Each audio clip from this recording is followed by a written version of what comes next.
সালামু আলাইকুম। তো একটা ভাই আবার হচ্ছে ভাই মানে উমরা করবো। নাম হচ্ছে হায়দর হায়দর ভাই। তার জন্য বই আসলাম ডিউটি শেষ করে সারা ডিউটি করিয়া। তো তার গাড়ি এসে লেট আরো 350 কিলোমিটার দূর।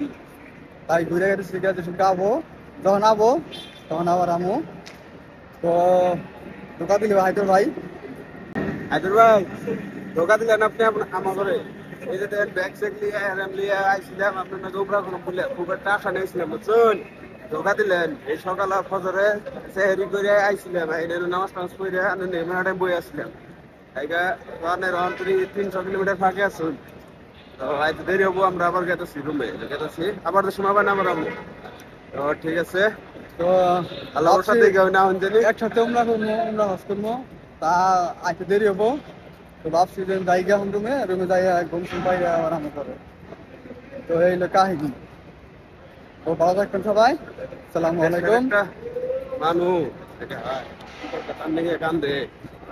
দেশের মানে দিন বাদে তাও ভাই লাগে খুব, মানে ফুর্তি ফুর্তিতে মানে আত্মহারা। ভালো লাগছে না, ভালো লাগছে খুব, এত ভালো লাগছে মানে খবর পারি না।